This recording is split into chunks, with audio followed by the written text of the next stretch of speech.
Hi, this is Jim from Safety Wars. Before we start the program, I want to make sure everyone understands that we often talk about OSHA and EPA citations, along with some other regulatory actions from other agencies, legal cases, and criminal activity. Everyone is innocent until proven guilty in a court of law. Proposed fines are exactly that, and they are often litigated, reduced, or vacated. We use available public records, news accounts, and press releases. We cannot warranty or guarantee the details of any of the stories we share, since we are not directly involved with these stories, at least not most of the time. Enjoy the show. This show is brought to you by Safety FM. This is what we have here. We had a beautiful weekend, playing a lot of baseball and everything else. As everyone knows, my son plays in Little League and a travel league team here. And one of the things is eats up a lot of time. People are like, how much time does it eat up? It eats up a lot of time, guys. And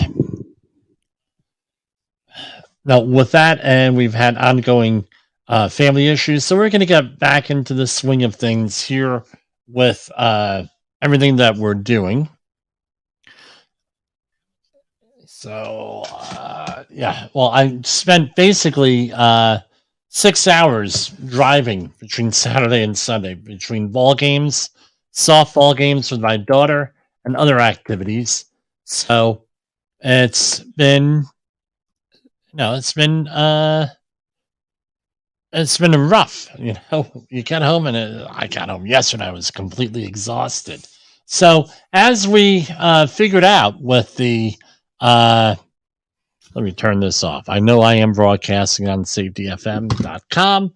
We're on Facebook, Twitch as Safety Wars, Facebook Live, and everything else. So yesterday, coming home, I whipped on the podcast, the Safety Sage, Safety Mystic, and all-around great guy, Todd Conklin, was at a him and a lot of the other Safety FM people were up at a conference up in British Columbia, and then all over the place. We have a lot of people coming to the United States from out of country that are on the network. Now that COVID, on Thursday, the 11th, COVID is officially over, and people were actually getting to meet people and everything. So it's been a good thing. And anyway, on the way back, I'm listening to Todd Conklin's podcast and on the pre-accident investigation podcast, and he was talking about an interaction with a guy. And I'm not going to go. You could go listen to the podcast yourself, but real simple. The guy, he got into a discussion, and the title of the podcast was "Conversations That Make Us Stupider."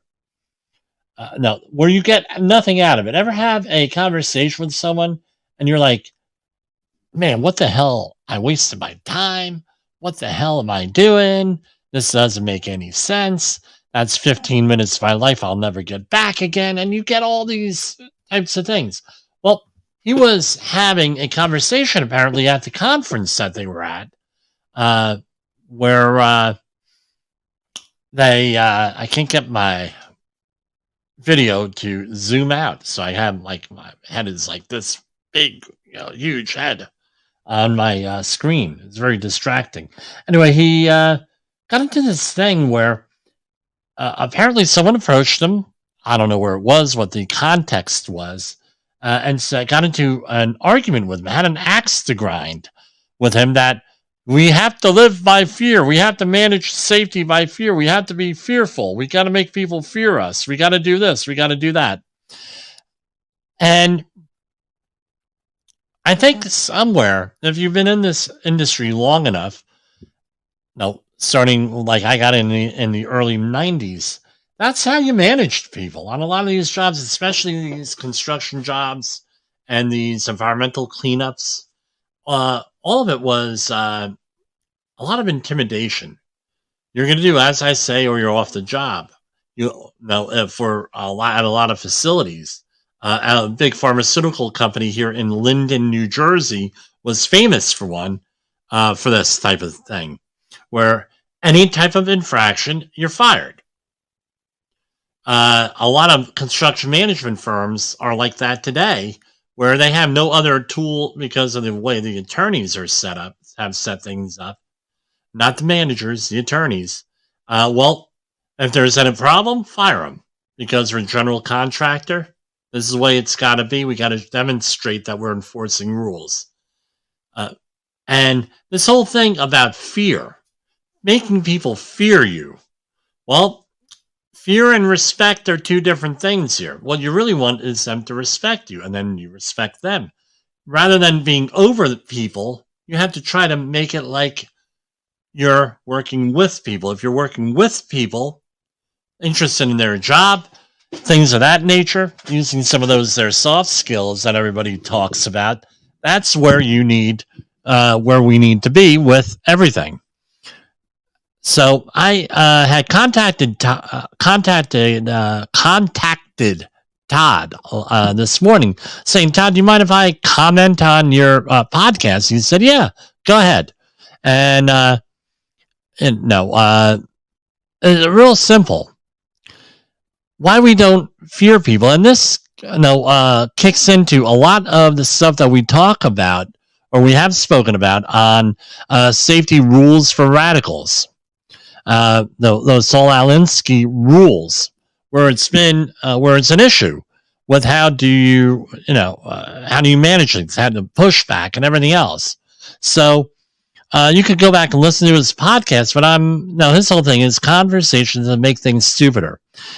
He was confronted by a person that, according to Todd, believed that safety management should be by fear. You have to make people fear you, fear the consequences, fear you, fear what you're going to do. And that's going to motivate people. And there are some people, I'll see it from the other person's point of view here. Sometimes it's true where if you have to rule by fear, it's extremely stressful on you and often the other person. And what happens? It's sort of like the yeller and the screamer on the jobs. Where you have a manager that's a yeller or a screamer, guess what? The only way people will react to him or her is when they yell and scream. And this is not really sustainable or anything else because, because you're going to give them an instruction, well, it can't be that bad. He's not yelling and screaming. So fear. What is, fear was common back in the day. And the problem with fear, to be quote unquote effective fear, I'm using air quotes for your people who are listening here, there has to be consequences. There has to be more than a threat, more than a warning. The item has to happen. So we're all, as safety professionals, we know all about risk. All right, yes, I did write things down here for a change. Risk. So what is risk? And we know those hazard matrix tables that they're pushing on, those job hazard analyses and job safety analyses. Risk is a factor of the probability of something versus the consequence. Real simple. So if you have a high probability with something and the consequence is nothing, is it a risky behavior? The answer is no. As opposed to, is it something that can happen and the consequence is very severe? Now you're dealing with a high risk environment situation. And there's a lot of subjectiveness here. And the attitude comes down to this with the workforce, a lot of the workforce, when you can rule by fear. If it never happened to me personally, and this even includes seeing it happen to someone else, therefore it cannot happen. That's the problem with the hazard matrix table. That's how, right now, as a safety professional, is that how we manage it? The answer is no, but it's often how it's a symptom of message sent, message received. The message that's received is, well, guess what? Can't happen. So apparently, Todd got into a little bit of an argument with the guy, or I should say the guy got into an argument with Todd, which would be more accurate according to the description. And there's a lot of consequences of this, ruling by fear. So I'm going to give you 2 examples. I'm going to go into some other stuff that goes in here. So the first example should be very familiar to you. I'm sorry. Very familiar to you. This Thursday, I don't know if it's at 12:01 a.m. in the morning or sometime during the day. What's going to happen? Something very significant. COVID emergency is declared over by our president, Joe Biden. So we know all about this, right? So if someone says you're going to get hurt from an activity or behavior, if we are to believe that the behavior-based safety numbers, the likelihood of you ever getting a serious injury from an activity or unsafe condition is very low. So it may not happen. So HOP, Human Organizational Performance, tells us this is all primarily because the worker adjusts their attitudes, or there is safety in place in the form of guards, controls, something else. You can listen to Todd's podcasts on that for really in-depth discussion. So if you're threatening that you're going to get hurt from something, if someone's going to get hurt, and it never happens, then guess what? It becomes less of a effective of a threat, and there goes your fear in managing people. If something won't happen, therefore no one will take it seriously. You don't believe me? Look at the situation with COVID-19. Like I said, COVID-19. Not everyone got COVID-19. As a matter of fact, they stopped collecting statistics on this stuff like 2 months ago. So the total deaths were just shy of about 1.1 million, and we know that's probably underreported or maybe overreported. We don't know. So the total number of deaths, 1.1. The total reported number of actual illnesses, using round numbers, around 99 million, 100 million, somewhere around there.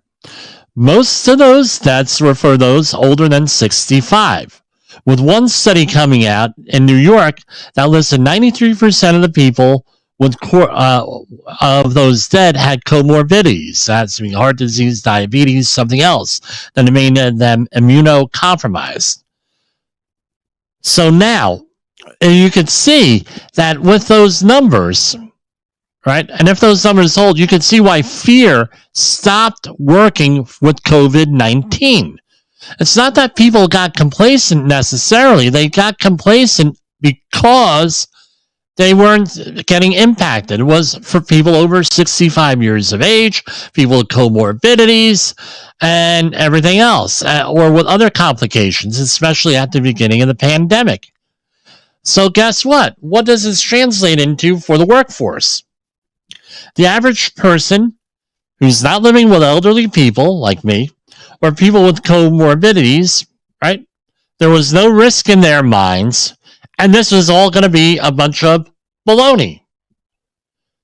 And that is when all of the mitigation practices from masks, social distancing, and everything else became increasingly harder to enforce by the management and your workplaces and in the communities. That's just the way it is. Why? Because, yes, I'm wearing my Safety Wars t-shirt. Why? Because it wasn't seen as a risk anymore. This wasn't seen as a risk because you can sure I'm on the air here. It wasn't seen as a risk. It didn't impact them specifically. If you're dealing with a more traditional thing, like we're going to share in number 2, then it's a little bit of a different issue. The issue then becomes, well, I've never seen it happen to me or anyone I know, therefore the hazard doesn't exist. So here we have construction workers have a 1 in 200 chance of dying on the job if they're in a 45-year career. Most of those accidents will happen with a younger workforce, believe it or not. Most constructions, the workers don't work 45 years. They work with smaller companies. Then there is a perception, and it's not a correct perception, that less risk, with smaller companies, therefore, and there is less risk with larger companies. Larger companies have resources that to apply to safety. Falls are the leading cause of fatalities. Therefore, if you're not exposed to falls, then guess what? Not an issue for a lot of these folks. A lot of these folks that are in workforces or in trades that are not exposed to falls, then guess what? The chances of them seeing a fatality or major injury is not very likely. They may hear about it, right? But here's the kicker, right? You get the attitude. A lot of folks get the attitude. It's going to happen to the other guy. They never see it happen to themselves. Therefore, it's not an issue.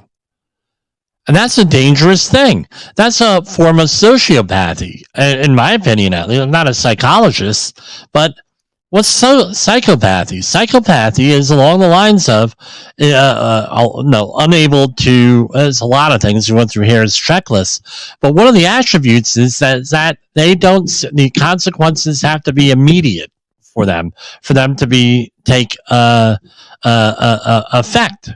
So what happens? Doesn't happen to them, therefore it's not a real hazard. Way it is.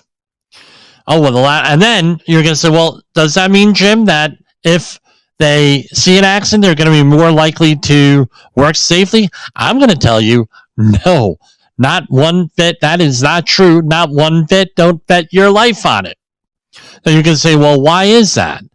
This is what happens. Well, I was on a bridge. And I got called in after the fact to help with the accident investigation and manage safety issues there. And this guy fell off the bridge.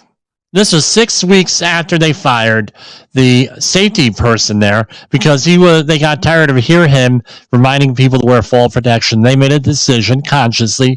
The workforce are not going to wear fall protection, and the management was okay with that decision. So you had 100 people, roughly, give or take a couple, but it was about 100, see a man fall off a bridge to his death. Now, here's the question. How many people did we have to fire on Wednesday when we got back to work, got training and everything else? Now they had a zero tolerance policy put into place. How many people had to be fired because they refused to wear fall protection? The majority of them were the only ones wearing fall protection that needed to wear fall protection on the job. Any guess? Oh, about 37. So you had 37% of the people that still, that was their time. So that doesn't even matter. That fear thing, watching people die, having it done. And the same thing with the injuries. How many times does someone get injured and then they say, well, they go back to doing the same thing. So the fear model really is not really effective. Sounds like I'm rambling here, but there's a point to my rant. It's really not effective here.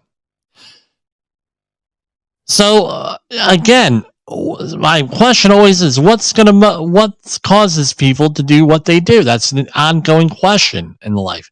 It's incentives. So let's go to number 3. HR. We mention this often on the program.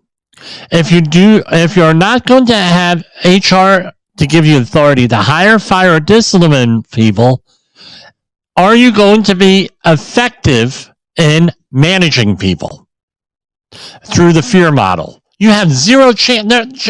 You're a safety professional. Unless you're in the C-suite or a frontline supervisor or someone on HR, you're not going to be able to fire someone, discipline someone, or anything like that. So fear, this whole thing of fear, out the window. Because one, they're not going to see the injuries. If there is an injury, even a catastrophic or one, oh, well, that's just the way it is. no groove, no happens. And now we have the situation here with, with HR not backing you up on the fear model. Why wouldn't they back you up? It's an extremely difficult model to. You think that human organizational performance will start with the fear model? See what the end results are. You don't fire the person. You don't discipline the person. You don't put that person in a fear, and you make it fear. You have zero chance of that model working. But what are some of the what we call in economics externalities, unintended consequences of the fear model? A lot of them, they're out there. And you cannot think clearly. People cannot think clearly if they're under stress. It breeds a company culture of resent and revenge. Pain for pain. You want to work in a place where everything's pain for pain and backstabbing? Oh, man. I've been there many, many times myself. If you're living as a manager with fear and putting fear into people, there's a good chance, one, it's a trauma reaction, number one, to you, your own mindset, but it also lets you hide behind a wall of intimidation, proves your own insecurity. It triggers a fight or flight response with everybody. Always being amped up, always putting out fires, always doing whatever. Putting out fires is the, emergencies. Everything's emergency. Everything's urgent. It disengages your team. Nobody wants to work together and that type of thing. Right? One person fouls up, you're all fired. Who wants to be on it? To any team. That was my attitude for one of my employers. People always wonder in the environmental consulting industry why there's such high turnover rate. Well, this is one of them. And the high turnover rate is specifically because of this type of thing. Fear. You're always afraid of what's on that phone call or that what's going to happen on that damn phone. You're going to get a phone call. Now it's an email. Oh my God, what's in that email? It's Monday morning. Oh no, we're going to be living in fear and being intimidated. My boss is going to yell at me, blah, blah, blah, blah, blah, blah, blah. And then what happens? Pain for pain. Cycle of violence and abuse. Again, training people, explaining to people, things of that nature, bringing them on board, much easier way of doing things, much more calm working environment. And I'm not saying get rid of HR and, hey, sometimes you don't have to fire people who discipline people. Yeah, but that should be like the last possible thing in your toolbox. And if we can make it like into a button on your desk, you should have a bunch of stuff piled on top of it, and you got to go looking for it to hit that fire button on that. And all of this leads to this thing. A lot of stuff goes wrong with the safety stuff. You have shame. You got blame. You got retrain. So it's now, you're a bad employee because you got hurt. What do you think is going to happen with that? That's like with a zero accident sign.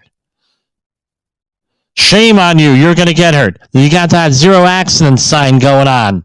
Oh, zero accidents, zero illnesses, zero injuries. But Frank got hurt. We worked 3,000 days without an injury until Frank showed up. Thanks, Frank. Do you want to be that person to reset that number on there? I don't think so. One facility I actually worked at, a guy had an injury, and they made him go up in front. He wasn't a public speaker.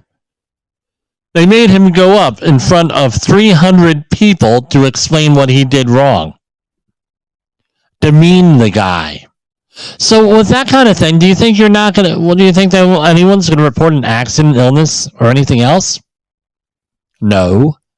Which means you don't get any data, which means that you cannot, without any data, you cannot prevent the next injury because you may have some useful data. You can't improve if you don't have data or anything else. It's not detailed. Any kind of accident investigation is not detailed. You're going to get that, what we used to call specifically vague. Well, this happened, and it's all taken care of. Don't worry about it. Don't worry about it. Yeah, you get that. And ignoring that all-important root cause. And I don't even use that word anymore. I don't even like that phrase, root cause. Because nobody ever wants to get into the root cause a lot of times in management. So, what's the root cause in an environment like that? The number one root cause is a culture of fear and intimidation. That's the root cause. How about another kind of root cause? Nepotism. You can hire people that you like or who are relatives. Think that's kind of that goes into this fear, lack of hope, hoping for that promotion, and they hire someone who they know who is less qualified. Happens all the time. What else goes on? Hey, boss, we need new gloves. These gloves are wrong that we're using. We've been using those gloves for 30 years. We're going to continue to use. Suck it up if you get a chemical burn. So what? Your fingers are defatting, and you're getting exposure through dermal contact through the hands. What do we care? Go back to work. Right? Go back to work. What else? This culture and climate of fear. You think that's helpful at all? Do you really want to be part of that kind of culture of fear? Not me. Not at all. So we're going to stop for a second, and we're going to come back. We're going to take our first commercial break. In the professional safety community, communication and planning are just a few keys to your program's success. The question many practitioners have is, where do I start?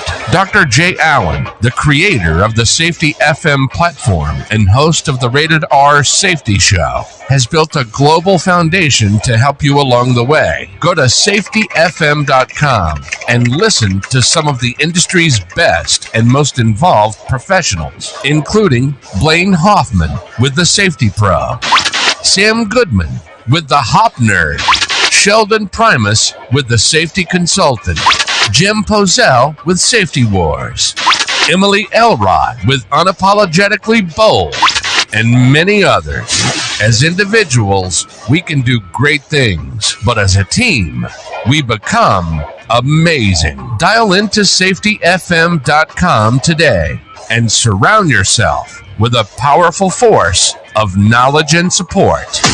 OSHA recordables, catastrophic losses, environmental disasters. You want answers? So do I. This is Jim Poesl with Safety Wars. That's my daddy!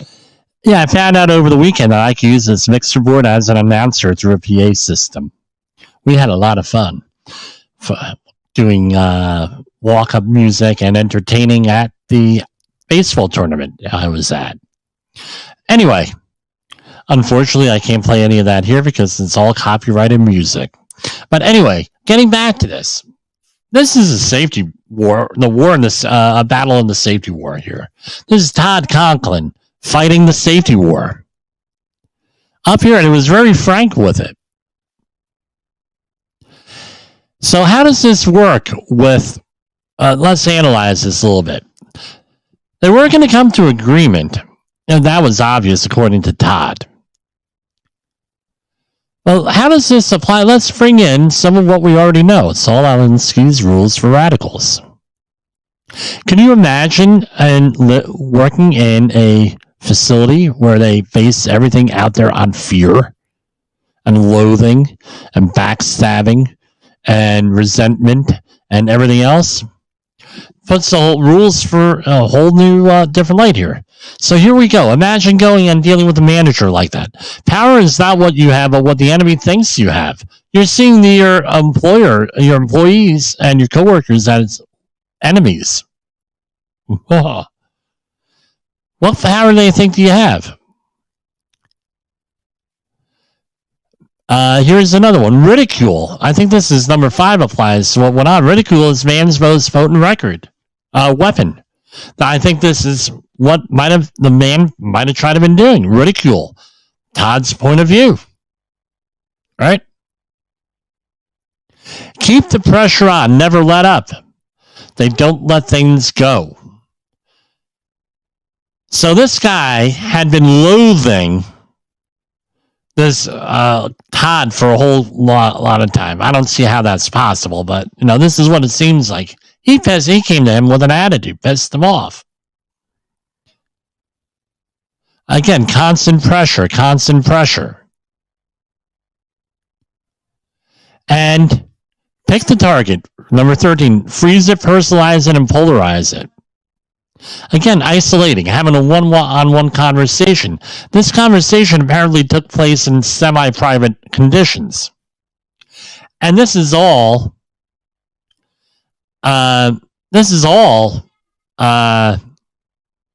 so what this is, what we fight here. So about getting involved in these conversations, I try to avoid them. If I am with somebody, and this is an old political trick, right? Now that we mentioned Saul Alinsky here, where you're going door to door, or you're doing some kind of campaigning. Hey, let me talk to you about something. I had some questions, and the person doesn't have questions, and they're there to tie you up.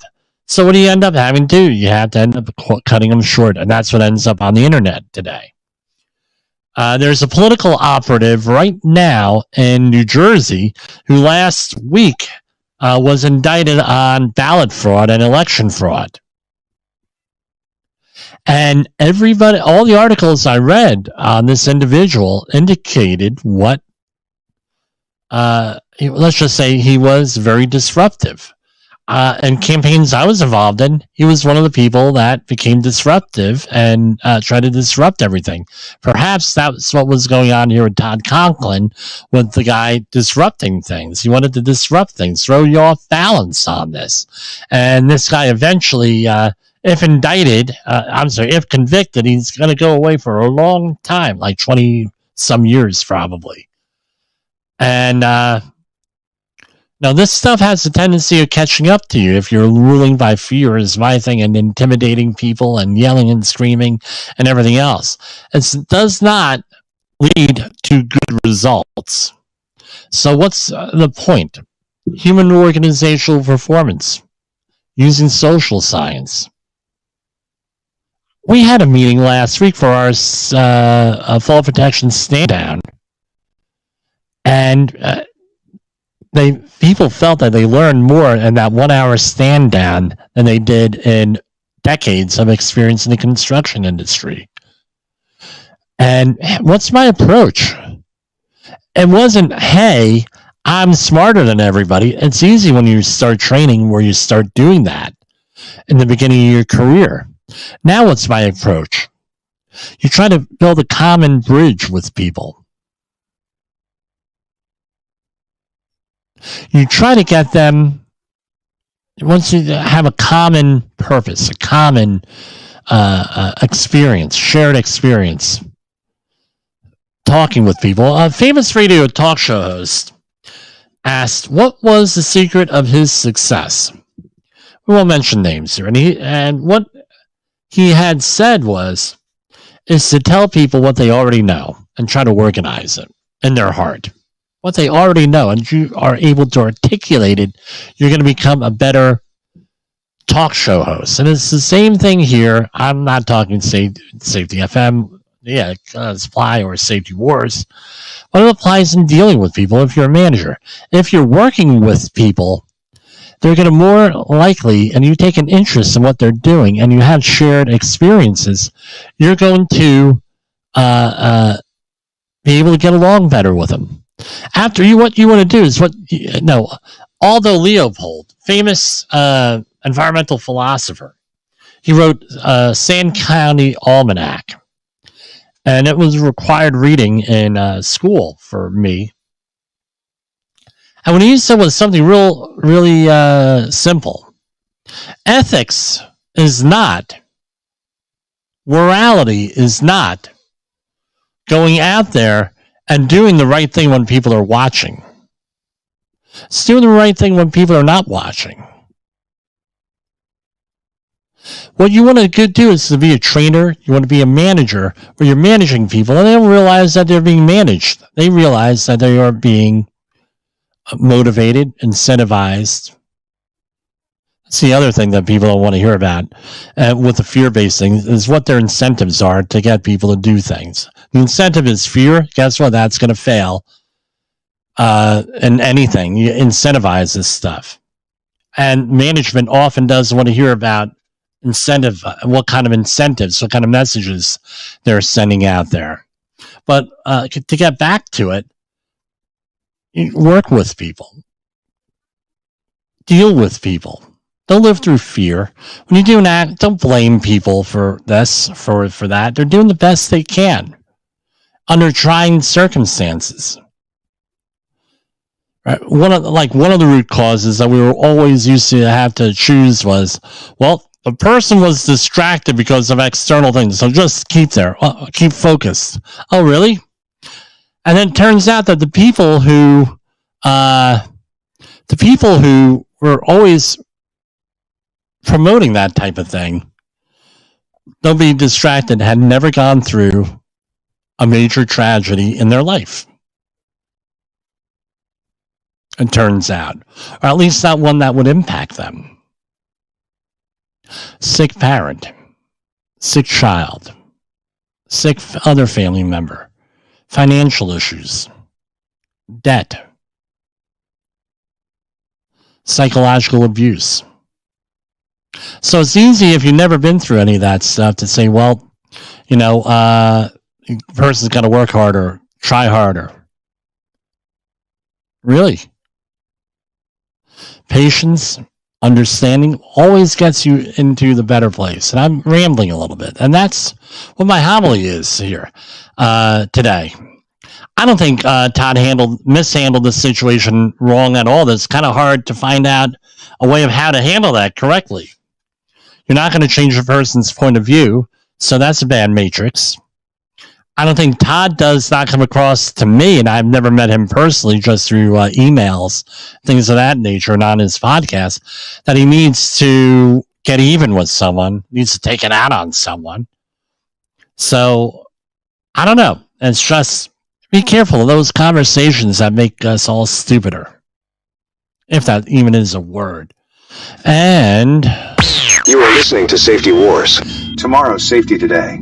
Is your safety training old, stale, and hackneyed? Is your safety trainer still preaching a warped version of behavior-based safety? How about safety training that actually addresses your hazards in your workplaces and is not standardized baloney from 25 years ago? Contact the Safety Wars team at safetywars.com or call Jim Poesl at 845-269-5772. Remember, if you're receiving this message, you are the solution to unsafe workplaces. Must be a lot of people taking vacation there at OSHA. Their press releases are a lot slower here. So I had mentioned this last week with mental health. We had a lot of violence issues over the weekend take hold. But there's a lot of fatalities in there in the workplace around mental health. So I forget the number, right? I'm going to Google it really quick. Number of workplace violence fatalities 2022. So here we go. I don't have updated numbers, but here we have 2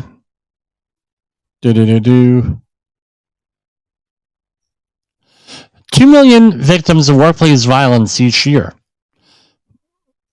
Right?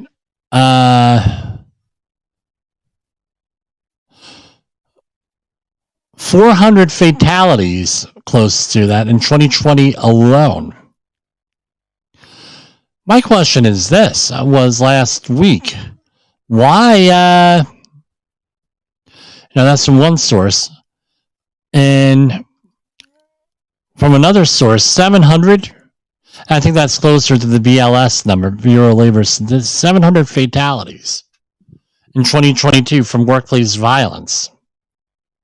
How many fatalities from falls?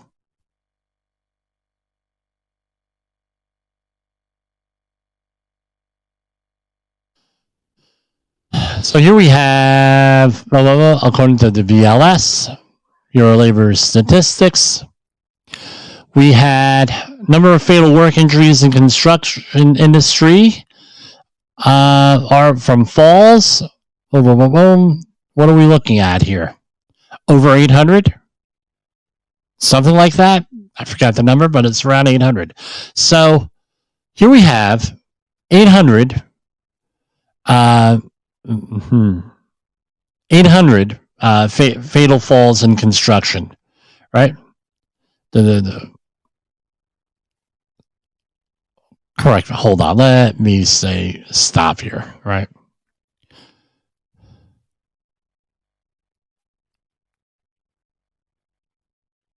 I didn't plan on talking about this today, so I don't have the numbers in front of me. Fatalities caused by false ventilation continue to be a leading cause of death for construction employees, off of OSHA, accounting for 378 of the 986 construction fatalities recorded in 2021. Okay, great. So 378 of the 986. Okay, so you had 378 fall protection injuries. We took a week off and had a construction stand down for falls. Here we have double, right? The number of fatalities in workplace violence. Why aren't we having a safety stand down for that? Maybe that's a new promo there. My question is this. Why do we not have a safety stand down for mental health and for workplace violence, which is caused often by mental health issues? I don't know. Why aren't we doing that? Good question to ask. So here we have U.S. Department of Labor partners with Georgia agencies and employers to promote safety stand-downs to address workplace mental health awareness. OSHA is collaborating with Georgia Department of Mental Health and Mental Health America of Georgia, collaborating on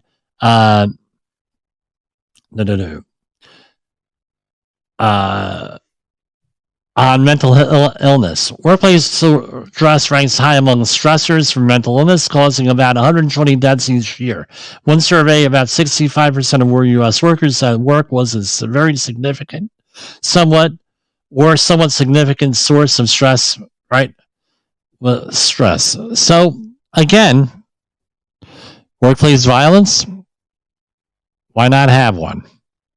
U.S. Department of Labor partners with Holder Construction Group, LLC, to promote workplace safety during the Trulf Community Project in South Atlanta.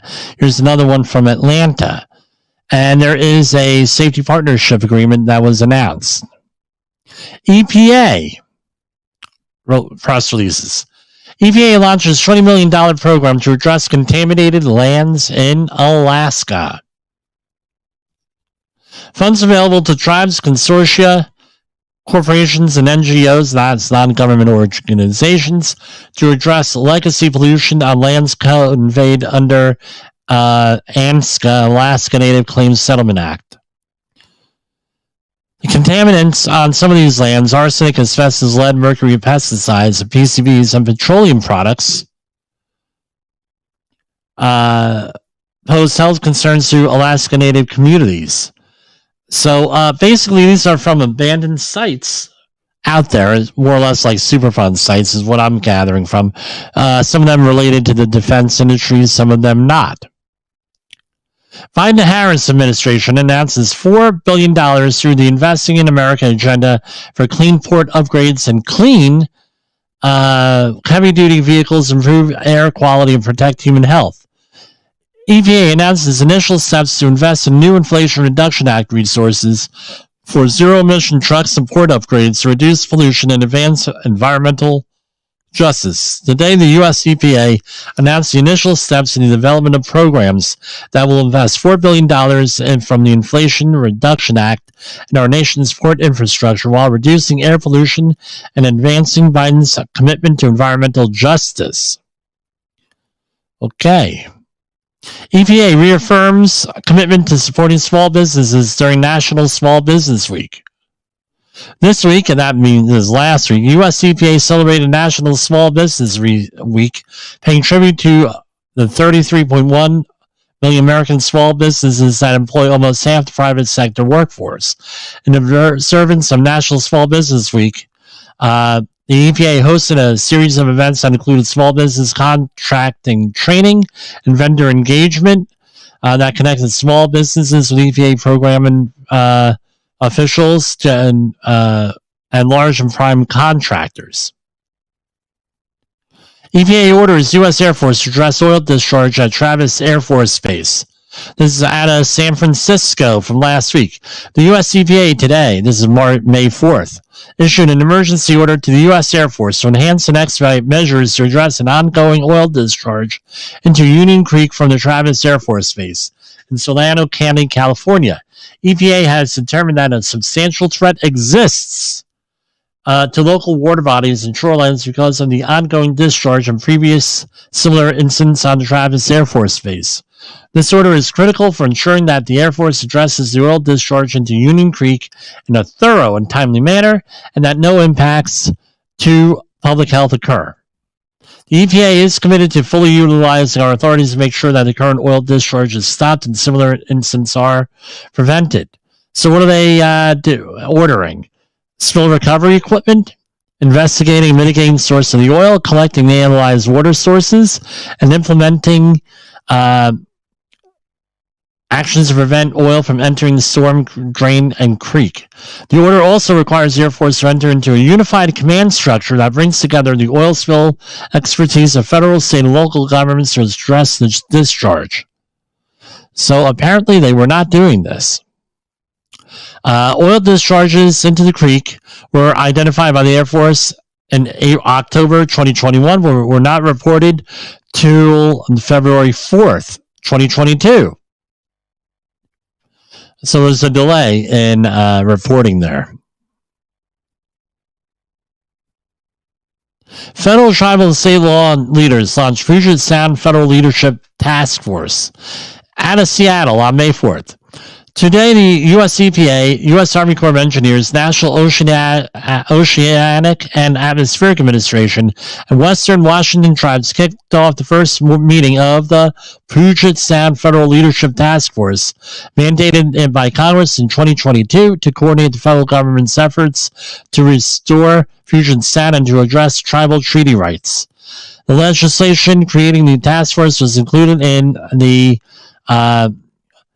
National Defense Authorization Act of 2023 and amended the Clean Water Act to create a Puget Sound Recovery National Program Office in Washington State. EPA and USIBWC, we'll figure what that means,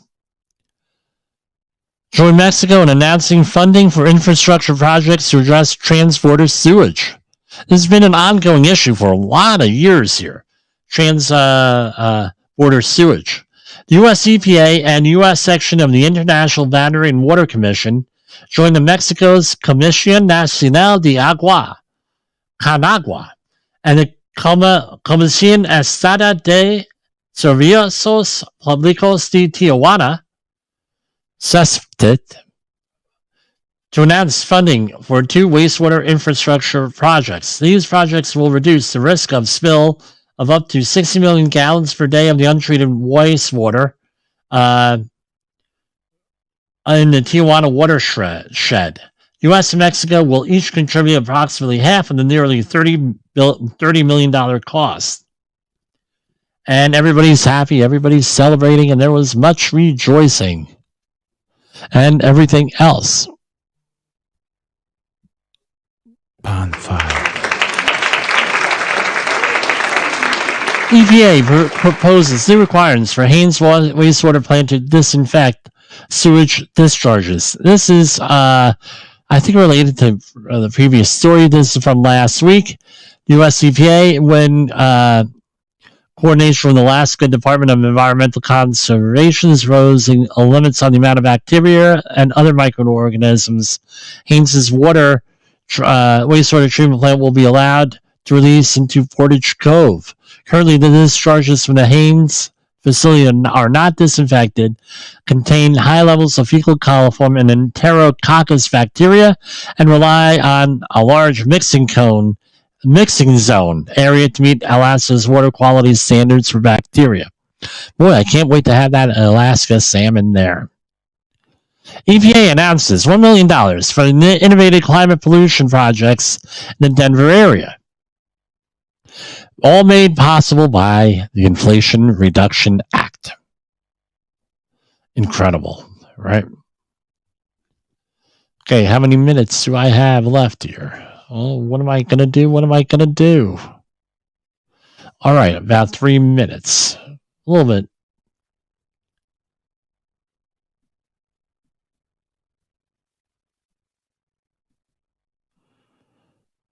So, as usual, Rockland County, where I live, is at the center of the storm. We have had, and I believe this made the national news here, and a listener, sometimes listener to this program, Ed Day, the county administrator, elected official here, issued a state of emergency for migrant workers that are going to be sent up here from New York City, approximately 350 of them to be housed in a hotel about 4 or 5 miles away from where we're broadcasting, from the border of liberty and prosperity. And if you had time to listen to the speech rather than listen to what's on the news, it turns out that that will increase the homeless population here in Rockland County by 5. And we don't have the resources for that, at least according to the politicians here in town here.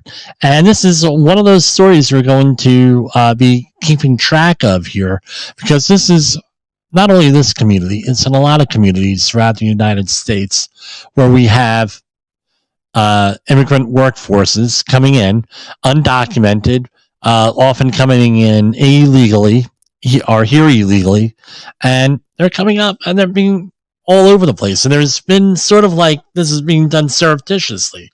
So we're going to be keeping an eye on this story and seeing where this goes here, because again, this is a national story, and we are right here with all the players in this, right here in town.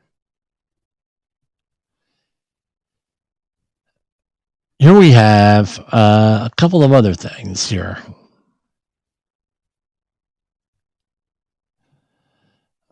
We'll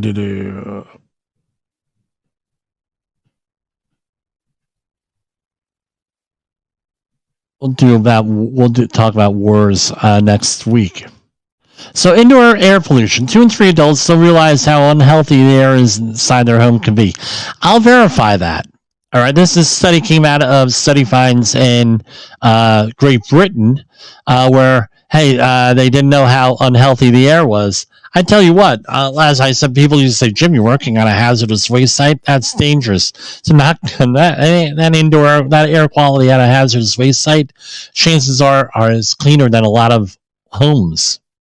They look at you kind of strange, but it's nice to see that,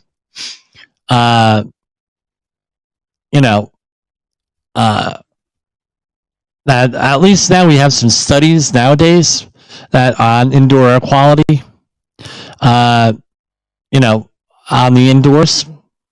I mean, I used to be consulting all the time. I got out of it because I couldn't compete with fraud.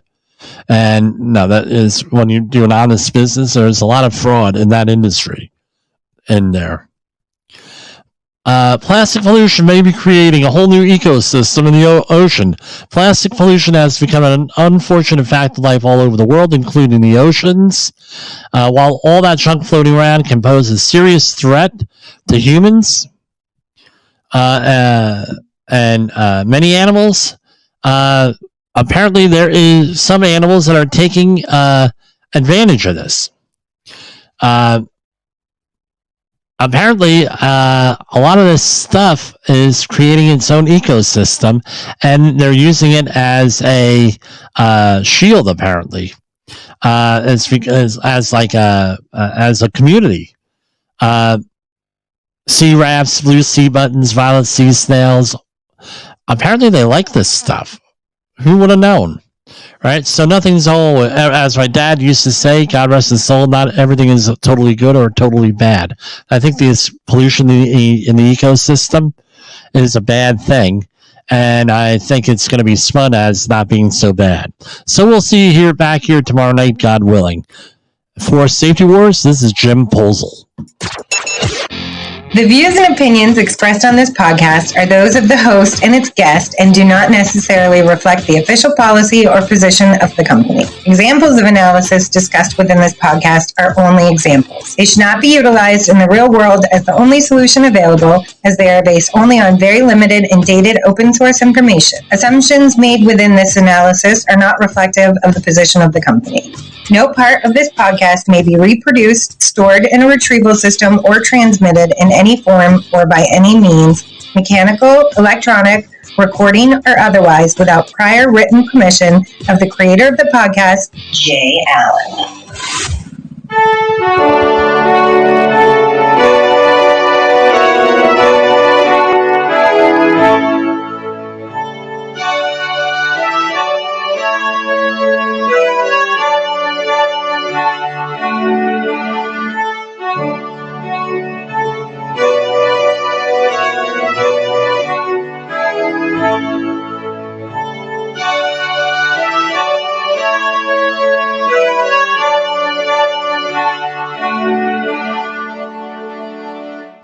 Good night, everyone.